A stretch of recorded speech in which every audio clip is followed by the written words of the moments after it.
reach God, while the share of God reaches their partners in evil, and unjust is their assignment. Even so, in the eyes of most of the pagans, their partners made alluring the slaughter of their children in order to lead them to their own destruction and cause confusion in their religion. If God had willed, they would not have done so, but leave them in their inventions alone. And they say that such and such cattle and crops are taboo, and none should eat of them except those whom, so they say, we wish. Further, there are cattle forbidden to yoke or burden, and cattle on which at slaughter the name of God is not pronounced. Inventions against God's name, soon he will requite them for their inventions. They say what is in the wombs of such and such cattle is specially reserved for food for our men, and forbidden to our women. But if it is stillborn, then all have shared therein. For their false attribution of superstitions to God, he will soon punish them, for he is full of wisdom and knowledge. Lost are those who slay their children from folly without knowledge, and forbid food which God has provided for them, inventing lies against God. They have indeed gone astray and heed no guidance. It is he who produces gardens with trellises and without, and dates, and produce all kinds of olives and pomegranates, similar in kind and different in variety. Each of their fruits is in their season, but render the dews that are profitable the day that the harvest is gathered. But waste not by excess, for God does not love those who are wasters. Of the cattle are some for burden and some for meat. Eat what God has provided for you, and follow not the footsteps of Satan, for he is to you an avowed enemy.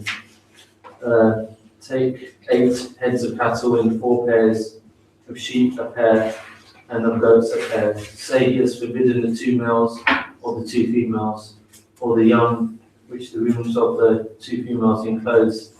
Tell me with knowledge if you are truthful. Of camels a pair, and of oxen a pair. Say he has forbidden 2 males or 2 females, or the young which the wombs of the 2 females enclose. Were you present when God ordered you to such a thing? But who does more wrong than one who invents a lie against God to lead astray men without knowledge? For God does not guide people who do wrong. Say, I do not find in the message received by me any inspiration, any meat forbidden to be eaten by one who wishes to eat it, unless it be dead meat or blood poured forth, or the flesh of swine, for it is an abomination, or whatever impious meat on which name has been invoked other than God's. But even so, if a person is forced by necessity without willful disobedience, nor transgressing due limits, your Lord is oft forgiving, most merciful. For those who follow the Jewish law, we forbade every animal with undivided hoof, and we forbade them the fat of the ox and the sheep, except what adheres to their backs or their entrails, or mixed up with the bone. This in recompense for their willful disobedience, for we are true in our ordinances. If they accuse you of falsehood, say, your Lord is full of mercy, all-embracing, but from people in guilt never will this wrath be turned back. Those who give partners to God will say, if God had wished, he would not have given partners to him, nor would our fathers, nor should we have any taboos. So did their ancestors argue falsely until they tasted our wrath? Say, have you any certain knowledge? If so, produce it before us. For you know nothing but conjecture, you do nothing but lie. Say with God in the argument that reaches the home, if it had been his will, he could have indeed have guided you all. Say, bring forward your witness to prove that God forbade you so and so. If they bring such witness, you should not be amongst them, nor should you follow the vain desires of such a treat of signs as falsehood. And such do not believe in the hereafter, for they hold others as equal in their guardian Lord. Bismillahirrahmanirrahim. Now, Allah subhanahu wa ta'ala is stating from the last discussion that we had that every one of them has a rank in accordance with what they have had. And Allah subhanahu wa ta'ala is not heedless of what they do. Now here we can see it in two ways, that this world of ours is a place of opportunity where we are not the same for two moments.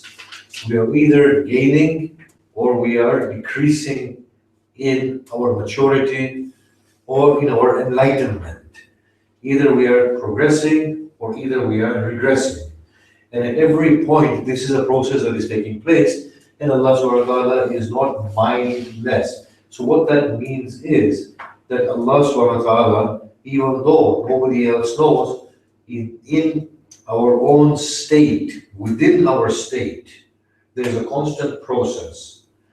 And for Allah to be introduced at this level that Allah is not mindless, it means that there's a very intimate process of either growth or regression, or progression or regression that is constantly happening all the time.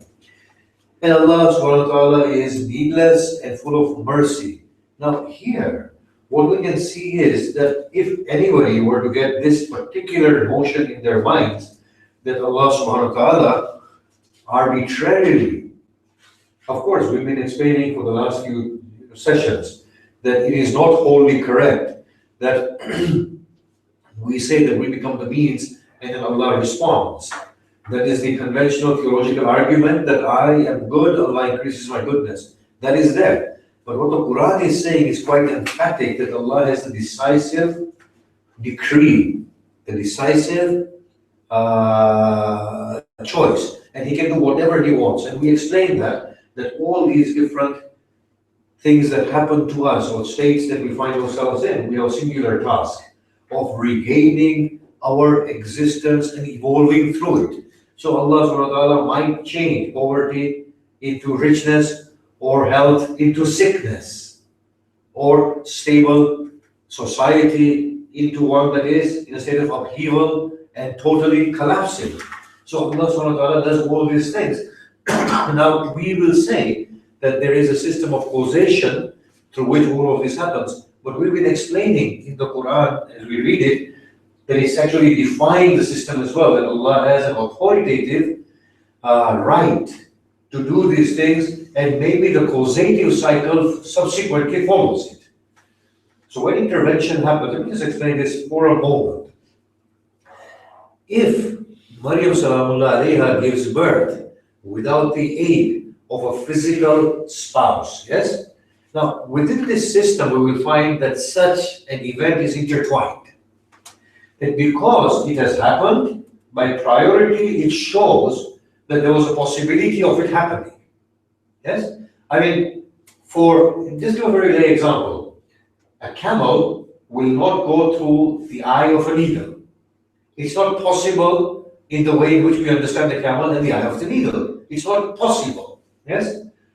But if the sea splits for Moses, it shows that it is something that was possible in itself. And therefore it could happen. Now, if we better know that example, if it is possible within itself, and therefore it can happen, shows that it was already, this is one analysis of it, it was already integrated within the system to happen at a particular point. So the dynamics of the earth were set into motion from the time the earth solidified the tectonic plates. Yes? So it was set into motion. No problem.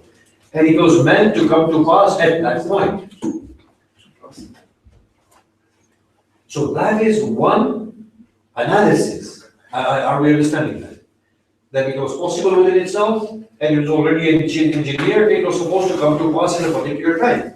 God willed it, but God willed it through a causative system. That's one analysis. On the other hand, and this is what I believe is simultaneously happening at a very profound level, that event wasn't meant to happen, Maryam giving birth to Isa without the aid of a spouse. If God were to choose that to happen, because it's possible within itself, it can happen. But when we look at it, it transpires to us that it was already a part of the system, it was meant to happen at that point. But if we subscribe to that first one, what does it show? It shows a mechanistic universe in which things are meant to happen and they will happen regardless, and even God can't do anything about it.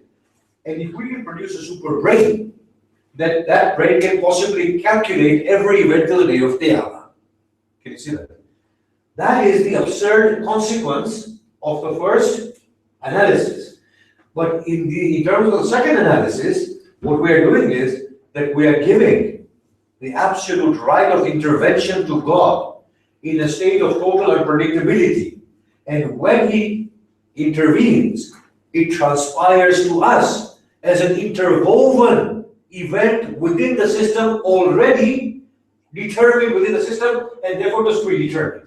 And that is a reconciliation. And that is what we find in the Quran. That Allah subhanahu wa ta'ala is emphatic, the angels are emphatic in saying that if Allah wants, He can do this, regardless of all the causative cycles. However, there is one particular qualification we need to make.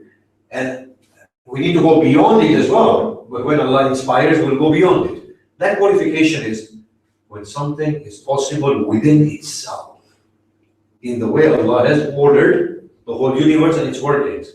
If something is possible within itself, then it needn't be engineered within the system from the outset of the Big Bang, but it can come spontaneously, without premeditation. Now, if somebody says, how do you actually integrate that fully in your own philosophical thought, and I'll leave you with a particular thought, I'll not explain it right now. The mistake that me and you are making is that we believe in the past and the future. And past and future are nonsensical notions. There is nothing but the absolute present. Find me a past, apart from events, recollections that are gone in their own present. Find me a future. There isn't a future. It is a past that will grow incessantly into something that we are predicting will happen. That's what we call a future, don't we? If tomorrow transpires for me, then I can tell you from this hour to this hour to this hour, I'll be doing this, I'll be doing that. That's my prediction.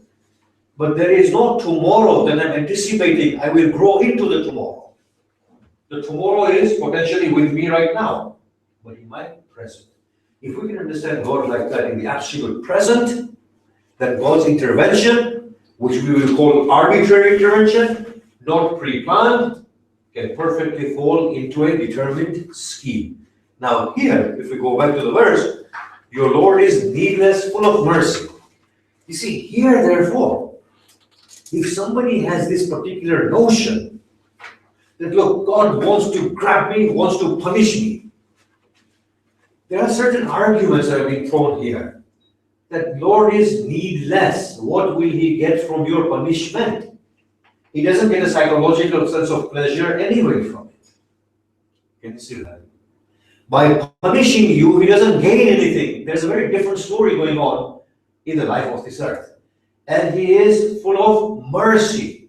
Mercy means what? This is how I often connect mercy to. Yes? Mercy I often connect with His nurturing self. His motherly aspect. That motherly aspect is nurturing, giving everything its own completion, its own growth. He is full of mercy. You see, if He doesn't lack anything, and if He doesn't lose anything, and if you were to understand the model of existence accurately, then Allah subhanahu wa ta'ala is not deficient. If He is not deficient, then in that case He is full of giving, because He does not lack. Lack means to take. Deficiency is lack. You need to take to complete. But if He is ghani, fully completed, there is no question of taking. It's a question of overflow of giving. And that is why it says Allah Ar-Rahman. It is amongst the mightiest names of Allah. Allah, Ar-Rahman, there's a reason why He is called Rahman, because that exactly Allah is the one towards which everything turns. And Rahman is that when they turn, He completes them and allows them to come to Him. Yes? If He wants, He can do away with you. He doesn't need you. Just as He doesn't need to punish you, He doesn't need to keep you in existence. For him, you are at that level unmentionable, not even worthy of mention. At that level of God, you are not worthy of mention. He doesn't really need you. What I believe here, when it's coming these verses, what I've been talking often, that Allah, because the Quran is an exposition of existence as it stands. So he is talking to babies like us, right? But he has to talk in a language that as these kids grow up, they will still have to read the same message. But at the right, mature stage, intellectual stage, this message will still have to satisfy their curiosity. And it still has to make sense. And that's the beauty of the Quran that we are finding. I'm talking about certain objective reading, not faith-based reading. That at a very basic level it's making sense, at a very profound level it's making sense, and to the more inquisitive mind it's opening doors for further questions and thinking. If he wants, he can take you all away. And bring after you people, whoever he wants, as he has taken you from the lineages of those before you. Now imagine the possibilities is left open here. We have come from previous nations, haven't we? Who have been destroyed. But is it also possible that humanity has come from a line of beings that have preceded them? Is it possibly talking about evolution beyond humanity? Can you see that? He leaves all those possibilities open, and they're supposed to be open. For me and you, the apparent meaning here is there are people before us who are no longer there. They're gone. He has taken us from them because obviously, if it wasn't from them, we wouldn't be here. They're our fathers and forefathers. But at the same time, he has not restricted it. He's leaving it open for the inquiring mind. We're not going into the next verse. And the verse after that. That's the verse that's repeated by all the prophets. If you look at it very, very carefully, like we know. In fact, when you read the Quran, try and make contrast as to which prophet's words are being repeated by the Prophet Muhammad sallallahu alaihi wasallam, and you will see verbatim the statements of Nabi Nuh are being repeated for Prophet Muhammad sallallahu alaihi wasallam. In fact, Prophet Muhammad is being told, say this, say this, say this, and Nabi Nuh had said it without him being commanded, say this. And this brilliant consistency of the Quran is in itself a wonder. How would Muhammad Rasulullah have memorized where he used those verses, and in this context spontaneously give the same verses again, and in the right order as well? This consistency is brilliant. In any case, the verses from 136 onwards are talking about all the things that the Meccans were attributing to God and how they were trying to reconcile between their notion of God and the associated partners with God. Now, before we go into it, they used to have and pay reverence to Allah as a name. And they used to say Allah is the God of all gods, and there's one God. Yes? Their polytheism begins at a point of lordship. They used to attribute different agents as the organizers of different affairs. So the Lord of war, of safety, of prosperity. And Allah subhanahu wa ta'ala does not tolerate this. Now, the association that the Quran makes, and we need to read the Quran as a whole, it says sometimes, are you making this association with the angels? And the angels refuse. They said, no, they did not associate us, but they associated jinn with you. And the jinns were the things that they used to consider as gods. And they used to then depict them in those fashions that they used to carve out of idols. Yes?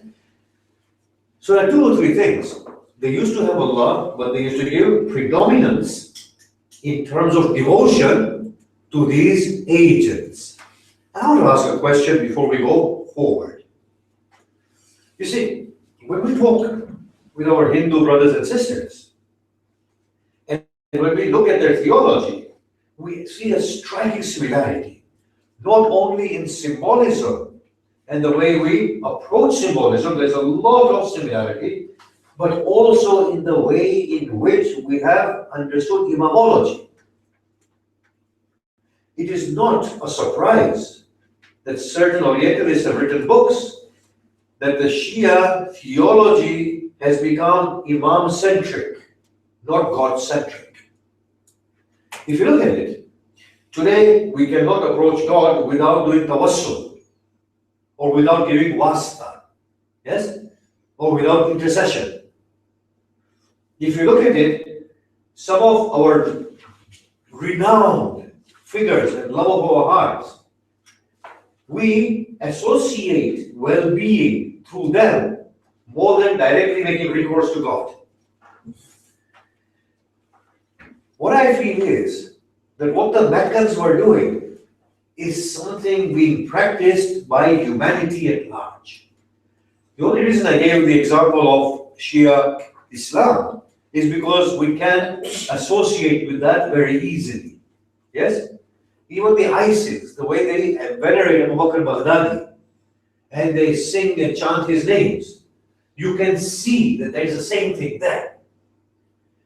If we had gone to Syria and Iraq in the time in the 90s, you would have seen the pictures of their monarchs and kings. Every place, stuck everywhere. If you look at Saudi Arabia, you will see the pictures of their king everywhere. And you will see that somehow within our psychology there is something there. There is something that needs to be addressed deep within us. That we are actually holding in priority other than Allah subhanahu wa ta'ala in a way that might be detrimental and harmful in our personal growth to Allah subhanahu wa ta'ala and the growth of the collective body. These verses actually are talking about these very things. They believed in Allah, but they gave prominence to things that they associated with God, the Lordship. Now Allah subhanahu wa ta'ala doesn't hesitate in talking about the angels as being those who govern affairs. Yes? If you look at the Quran, وَالْمُدَبِّرَاتِ أَمْرًا, those that organize the affair. Yes? The angels descend with it and they ascend with it. All of these things Allah doesn't deny. The hadith tells us that the drops of rain are escorted by angels. The seeds are turned by angels. The process of germination takes place through the aid of an angel.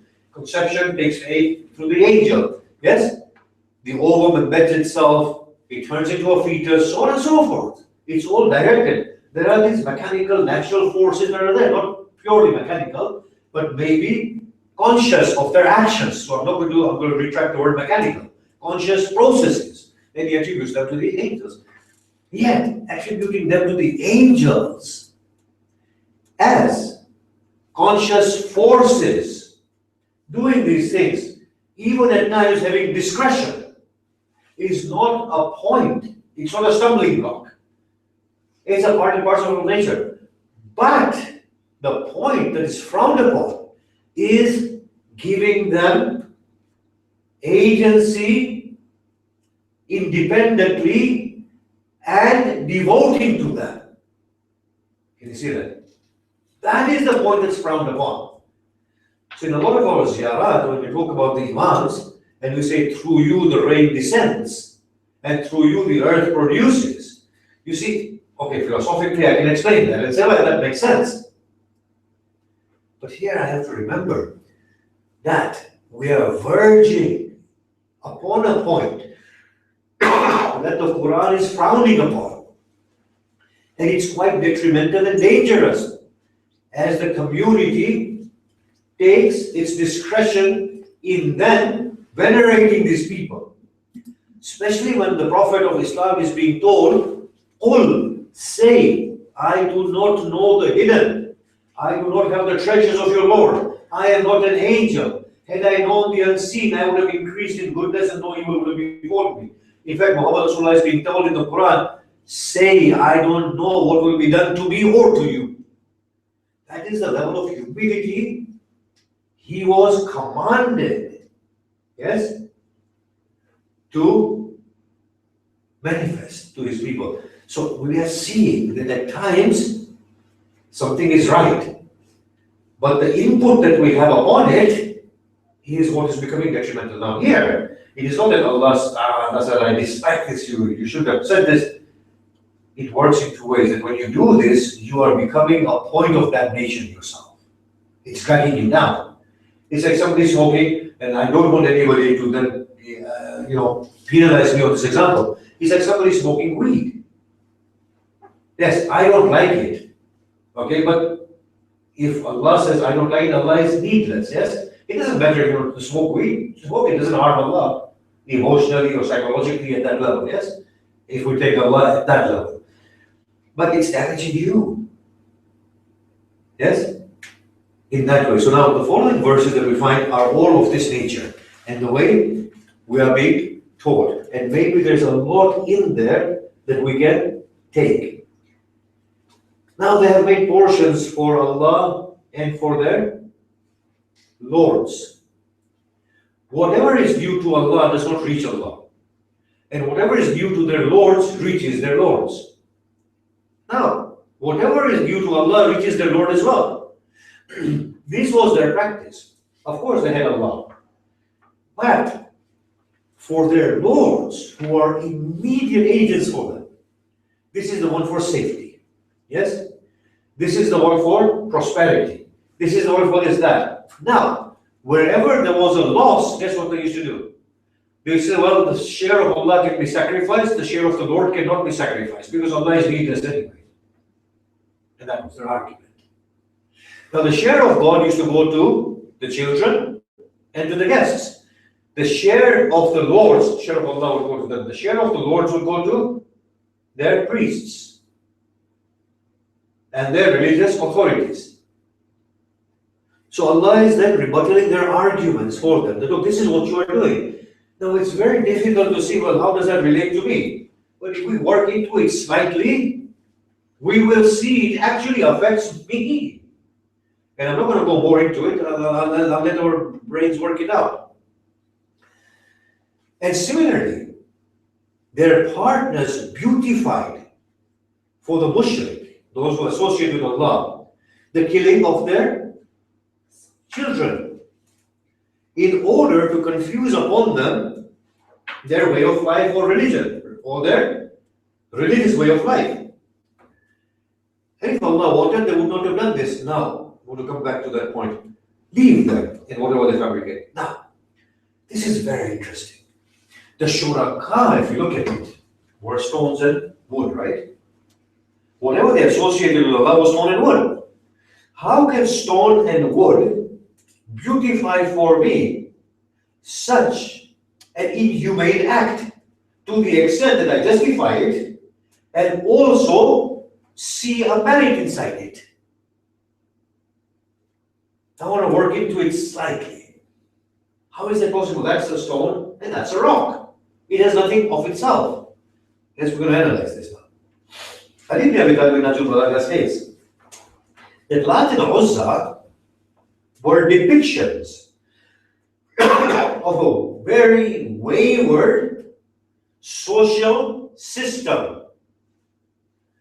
The social system that was there was an outcome of corrupted minds, exploitive minds.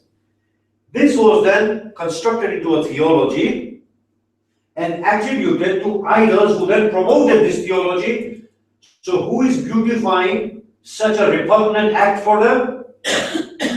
Their associates or they themselves. So here is how this particular interpretation works. That they are wayward and then they associate it to an idol. It creates a theology and theology then promotes those sentiments. But if we look into the Quran further, it's amazing. Allah subhanahu wa ta'ala, and He's going to use those words clearly, talks about shayateen, of man and jinn, that we did last week or week before. Some of them inspire others. Yes? يُوحِي بَعْضُهُمْ إِلَى بَعْضٍ. Some of them inspire others. Here what we are seeing is something totally different. When they associate and they worship those idols, there is actually something happening there as well. This is the second level of interpretation.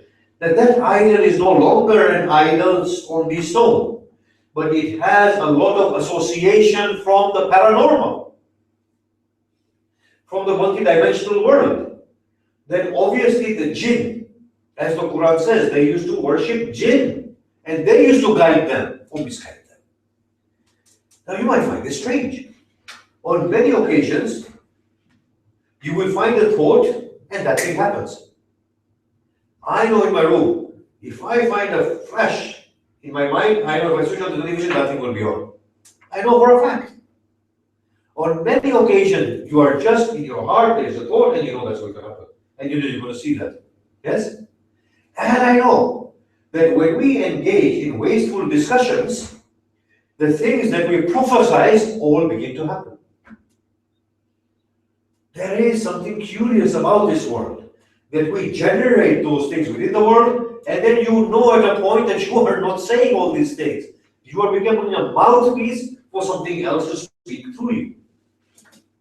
This shuraka are therefore the forces of the paranormal. Now, in the modern world, of course, they would not agree to this and they might even laugh.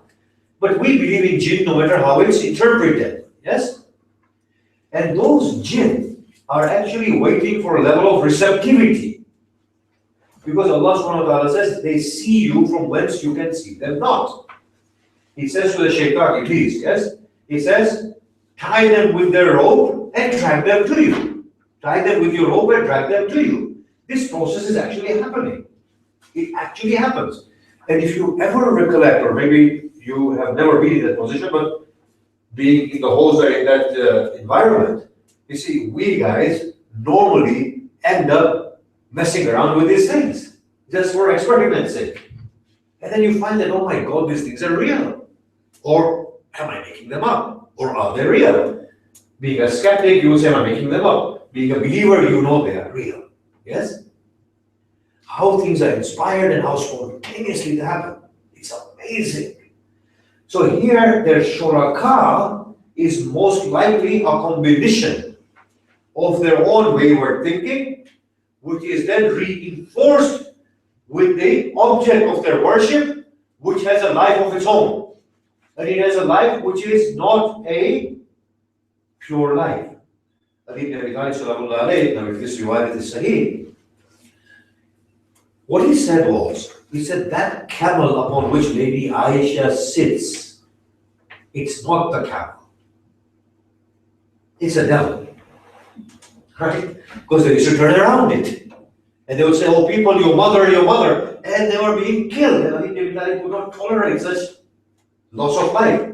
I mean, I can't tell you the whole story, but Ali ibn Talib sacrificed 5-6 people with the Quran going in front of them and telling them, you don't know the consequences of what you're doing, and this will be the ruin of Islam.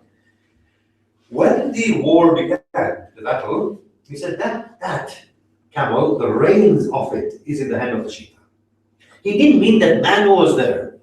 He meant there is something quite different to what the people are understanding, the frenzy that they have created.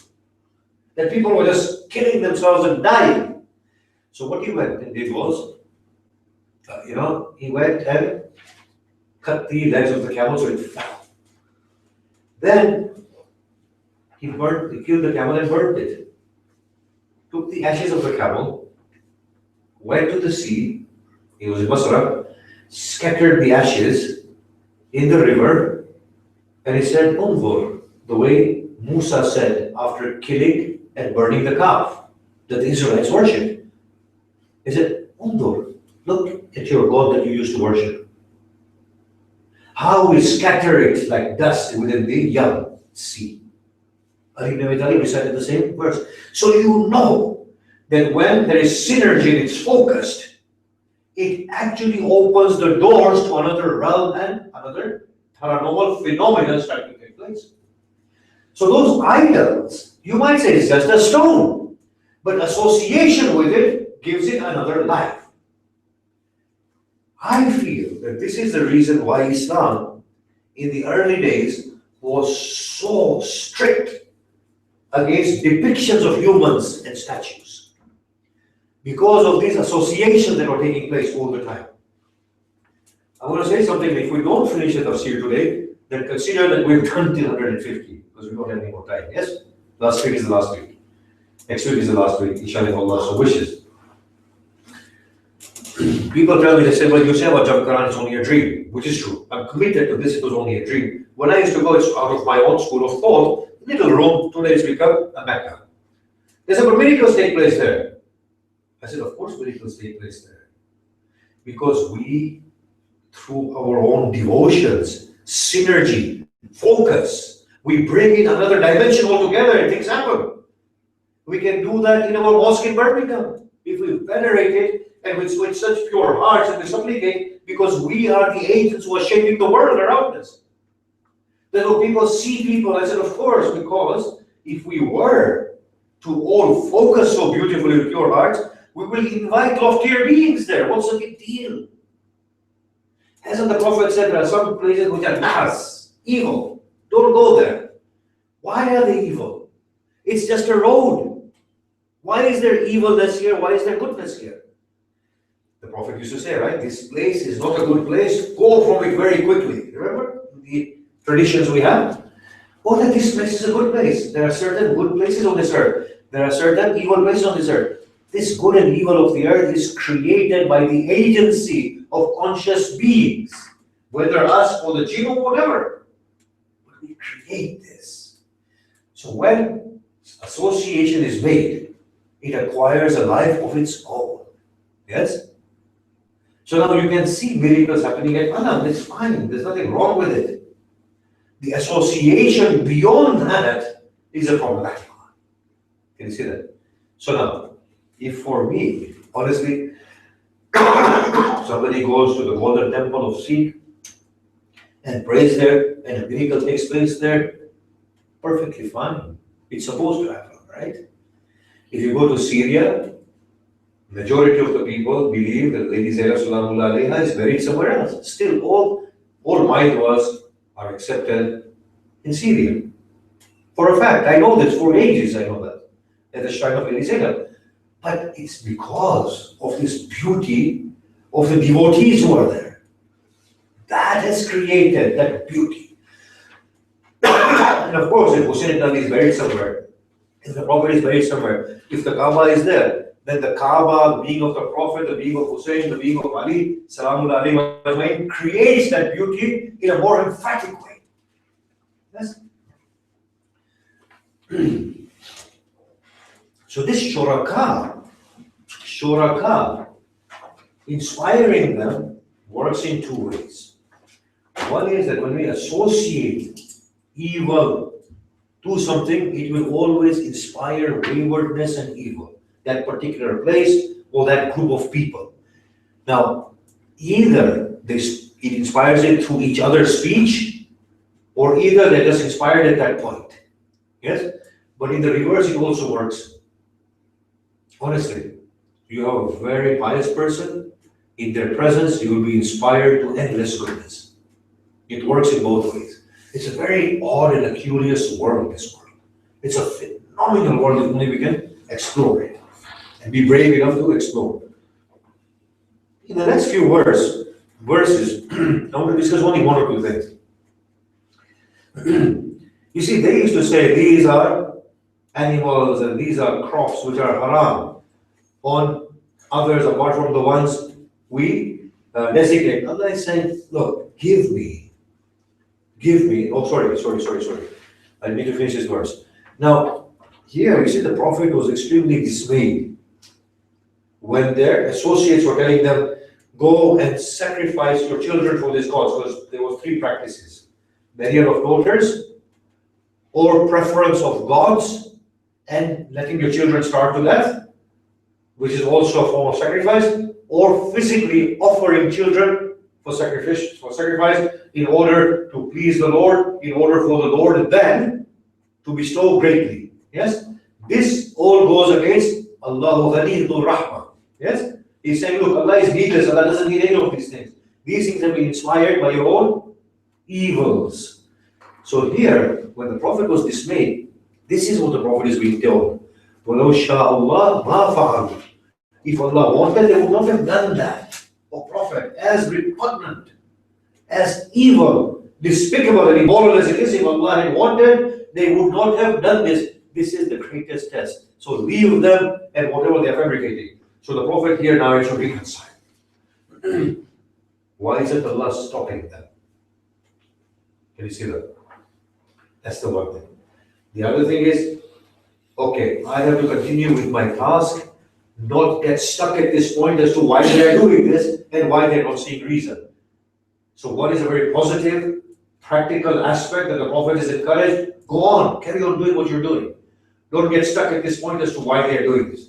The other one is, well, oh Lord, if you wanted, you could have stopped them. Why are you stopping them?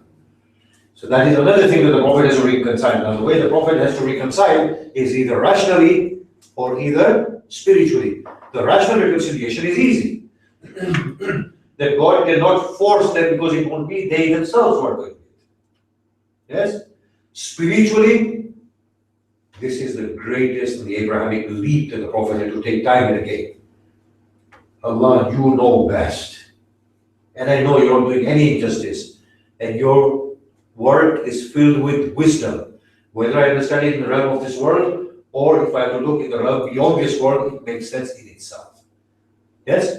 It's like Abraham saying to Allah, you know, I need comfort in my heart. I've understood it rationally, but I need comfort in my heart. That was the leap that the Prophet of Islam was making all the time, from the rational to that spiritual contentment with God. In the next, there's one thing that I want to discuss a little bit more. In the next few verses, Allah subhanahu wa ta'ala is saying, look, you're saying all these things. The details of it I won't go into, but bring me evidence, because you are apparently, if you look at these verses, they were attributing it all to Allah. So Allah said, give me evidence that I have said this. Does it make any sense, these arbitrary distinctions that you're making? But look at the way Allah is talking. You, in this detail, are doing all these things. Does it make rational sense in itself? Or if Allah has told you, then produce evidence that Allah has told you this. But have you seen how lofty a pedestal Allah subhanahu wa ta'ala is giving to common sense? Yeah? Does it make sense? That this one only this eats, this one doesn't consume by that. So okay, fine. What is the basis of it? What is the rational basis of it? It doesn't make sense. If you can't produce that and you say, okay, it's a leap of faith, then produce where God has said it. That God is wiser and He knows it. You can't produce any of those things, right? I think in Islam we need to understand this very, very well. There is so much that is not within the Quran and doesn't make sense in itself. So much in our Islam. And I think more than anything, these arguments are supposed to open our minds, if anything. He comes to a verse and he says, Allah is the one who has raised gardens, those that stand on branches and those that lay on earth. And He has created animals, those that carry and those that are for meat. What is important is the verse after that. So let's carry on through this. He has said, look at them. They are so similar and yet they are different. This was not meant directly for the Meccans. It was meant for a more sophisticated mind. The more sophisticated mind is supposed to say that my God, everything that I needed is here. It comes from the same substance and it's so varied in the way it is. It's also giving moral instructions. But think about this. Allah often says, and we take you and carry you upon ships, doesn't He? In Yasin. But who made the ship? Did God make the ship like He made the earth and the moon? Who made the ship? Human beings. Maybe our ancestors before us, the other races, before humanity came, yes? They started off and continued. Why is Allah attributing that to Himself? Think about this carefully. He has made for you animals, which He says here, that carry your burden that you would not have been able to do otherwise. The inquisitive mind begins to realize that the water, its density, and the planks of wood already was set into plan that this will float upon this, and this will ensure that they cross from this section to that section. Can anybody tell me, did the desert produce the camel, or did the camel produce the desert? How beautifully the whole system is designed. Everything fits into place. This is what Allah subhanahu wa ta'ala is keep on challenging, that we will not reflect how meticulous everything is. It's brilliant. Everything is to the utmost precision, and everything makes sense. There's probably not a molecule out of place. Everything is as it's supposed to be. So this is the way, but of course, when the Meccans are being challenged, they weren't presumed to have that level of sophistication. So they were being challenged in a different way. That look, Allah has produced all of these things. And He's telling you, eat off all of them, but do not waste. That's what He's saying in these verses. And give the rights that are due for the people when they are due. Now some people say this is zakat. Shaykh Makarim Shirazi disputes this quite rightly, and he says zakat was made wajib in the second year after Hijrah. This is a Meccan verse. So they were commanded at that point to give the share of the poor to the poor. And this verse was never abrogated. So beyond the obligatory zakat, which is supposed to be a spiritual act as well as an obligatory act, as we explained in some lectures, there was also a voluntary share that people were supposed to eat with everybody. Yes? And the Imam was saying, this has never been abrogated. I feel that there is something quite deep in the next few verses which I can't understand, but Allah subhanahu wa ta'ala is at least talking about those pairs of animals that He has created, and they were accustomed to them. Yes? The oxen, the goat, the sheep, so on and so forth. And the cow, so on and so forth, right? But if we come to verse 145, the discussion here, I'm going to couple it up with another discussion. قُلْ لَا أَجِدُ فِي مَا أُوحِيَ إِلَيَّ مُحَرَّمًا عَلَى طَاعِمٍ يَطْعَمُهُ إِلَّا أَن يَكُونَ مَيْتَةً أَوْ دَمًا مَسْفُوحًا أَوْ لَحْمَ خِنْزِيرٍ فَإِنَّهُ رِجْسٌ أَوْ فِسْقًا أُهِلَّ لِغَيْرِ اللَّهِ بِهِ. Now, Imam Sadiq Salamullah was asked about fish. Yes? He decided this verse on an instance, and another verse, take out the meat fresh from the sea and eat.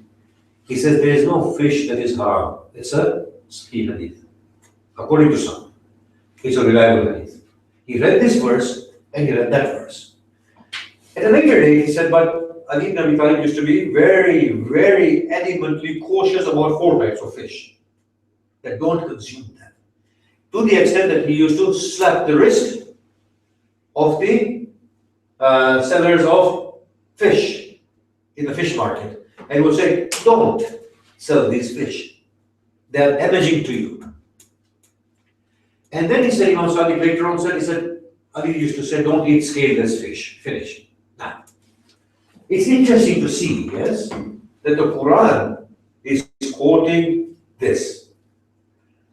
The instruction from the Quran is this: I do not find anything prohibited from consumables except dead meat, dead animals, blood, swine, and anything slaughtered for other than Allah subhanahu wa ta'ala. I was working to this verse slightly. This Quran, without the hadith literature, was going from place to place to place to place to place beyond the immediate context of Medina after their migration. And people were looking at this verse and acting in accordance with this. Can you see that? Later on, we get this elaboration that, okay, this is haram, that is haram, that is haram, that is haram. But Quran has only made these 4 items haram. Why would he do this? He could have made a proviso in any one of the verses afterwards in terms of food or whatever the Prophet allows you or disallows you. People say it's made a general provision there. خُذُوا مَا آتَاكُمُ الرَّسُولُ. Yes? Sorry.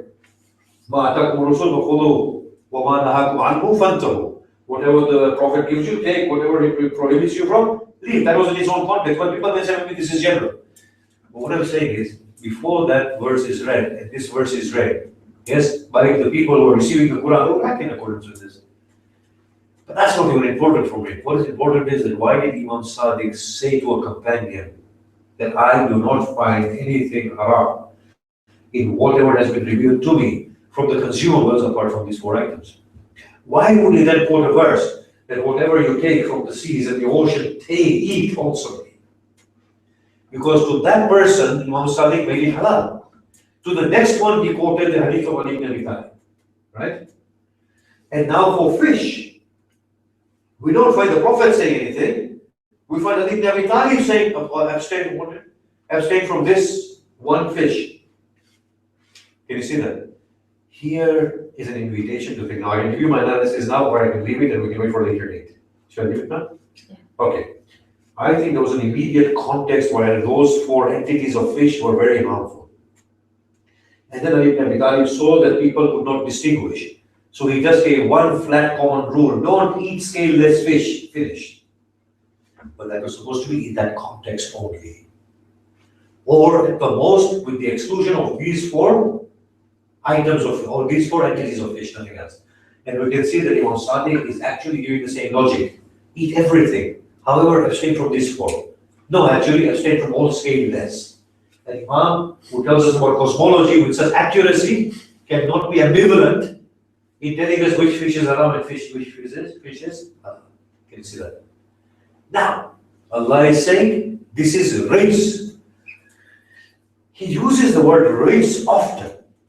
We sent upon them rijs from the heavens and destroyed them. Rijs, according to this verse, and without analysis of further verses and contrasting further verses, rijs seems to be anything that is detrimental for our physical constitution. He says this is rijs from shaitan. At times, Allah says rijs from shaitan. Shaitan, by the Prophet, has also been interpreted as the filth beneath the fingernails. Shaitan existing beneath the long mustache. Shaitan within the cracks of cups. Shaitan staying in a place that is not cleaned. If you look, these are the physical properties that the Prophet is describing. The detriments. Things which are detrimental and which are of physical property. This is rijs. So rijs means what? What is detrimental? So blood is detrimental. Dead meat is detrimental. Swine is detrimental. Can you see that? I don't have too long, so I said 1 minute. And it is fisq, impiety. You can see two levels here. One is beta, dam, lahm khinzir. Yes, these three entities. Beta, dead, physically detrimental. Blood, physically detrimental. Swine, physically detrimental, and also affects our emotional constitution and our spiritual makeup. Yes, because that's another sort of the body-spirit harmony that we talk about, which we don't have the time. And then he says anything slaughtered for other than Allah as an offering. And then he uses fisq. Fisq is impiety. So it seems there's a spiritual property and a physical property. Physical property may be detrimental in its risk, and spiritual property may be damaging in its fisq. So when we slaughter an animal, and if it's slaughtered for other than God as an offering, that animal, even though its jugulars are cut and the blood pours forth, is not wholesome. It actually becomes damaging to the body and to the spiritual constitution. Yes? And that's not this. I don't have time to do anymore. Just one more verse. Allah subhanahu wa ta'ala is saying that we made this prohibited for the Jews and that prohibited for the Jews and that prohibited for the Jews. Allah says we did not make anything haram for Israel, save what Israel made haram for himself. This is Yaqub. Now Israel, through his piety, as of Yaqub, he said, I will not eat this, I will not eat this, I will not eat this, right? The people who followed Israel, they said, all of this is haram. Allah is saying, I did not make it haram for him, you made it haram for yourself. That's one thing.